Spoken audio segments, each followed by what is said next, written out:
Good morning guys. So, hindi pa tayo nakabangon sa higaan natin. Sabayan nyo ako sa pag-exercise, mga ka-stroke dyan. Sabayan nyo ako sa pag-exercise kung paano ako naka-recover sa stroke at saka sa pamamanhid ng katawan. Ito lang ho yung ginagawa ko. Lalo pa dito sa right hand ko na pamamanhid. Ito lang ho yung ginagawa ko.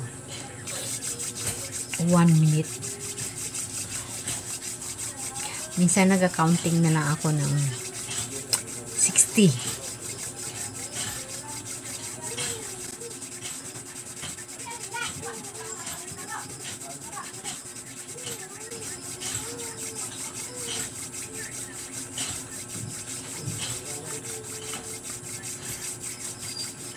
So, gagawin mo ito ng 1 minute. 1 minute yung ganun klase.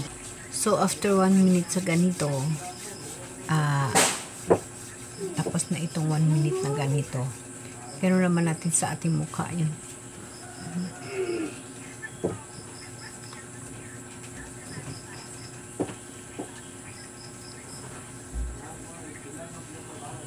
So, 1 minute din. So, after 1 minute na ganito, ganito naman. Alam nyo, ang sarap ng pakiramdam. 1 minute. Yung parang sinusuklay mo yung buhok mo ng ganito. Hindi mo gisabit ang yung dulo ng daliri mo gumaganyan. Alam mo, ang sarap ng pakiramdam lalo na pag bagong gising ka. Hindi ka pa nakatayo sa higaan. Ang sarap ng pakiramdam.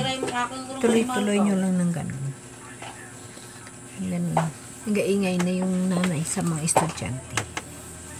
Ganun.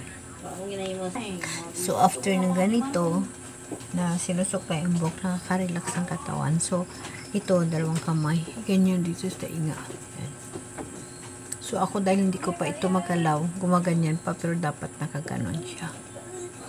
Ayan. So, ako, medyo maipit ka na.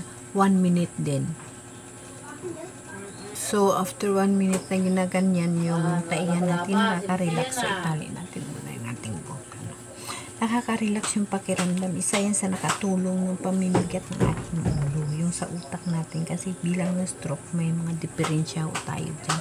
So, kahit ito siya hindi pa masyado gumagana, pero nagagamit ko, nakaganon lang siya. Yan, hindi ko siya masyado mapilo. Kaya nakaganon lang siya. So, after dyan, dito naman tayo sa ilong. Ganyan natin. 1 minute. Ako nag-accounting lang ako ng 50. Ganun lang.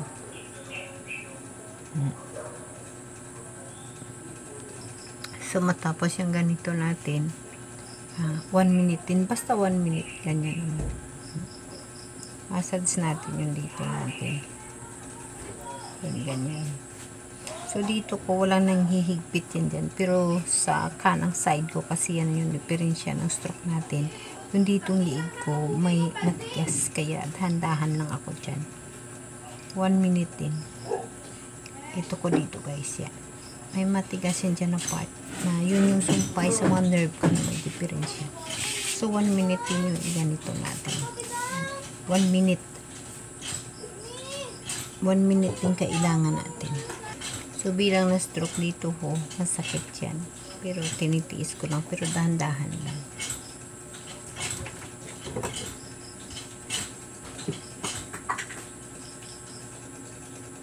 So, after 1 minute, ang atin naman inipin natin yung kaliwa kanan kagharap.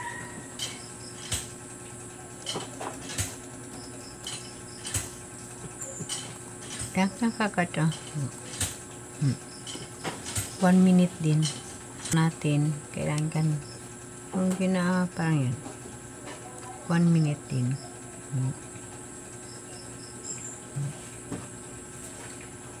Pagkatapos ng 1 minute na yan, ang ganda ng paningin ko.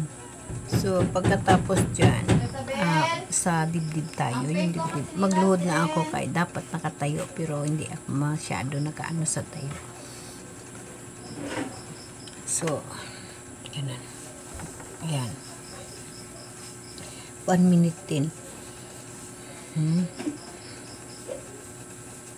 1 minute din na ganyanin natin yung ng dibdib natin para na makarelax yung paghinga natin. Yung sa sikmura at saka sa dibdib, yung kanya-kanya natin. Ganyan.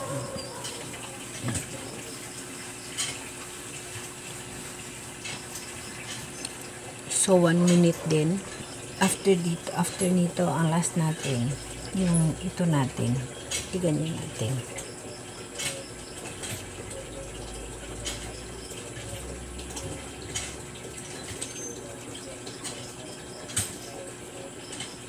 Yung ginaalsa natin, yung atin yan.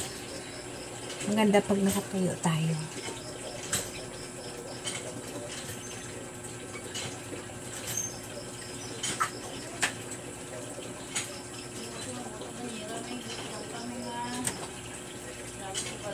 So, ganun guys, yung dapat natin gagawin. Yan yung nakatulong sa akin na gumagaan yung ulo ko at medyo nanumbalik yung lakas ko bilang stroke person.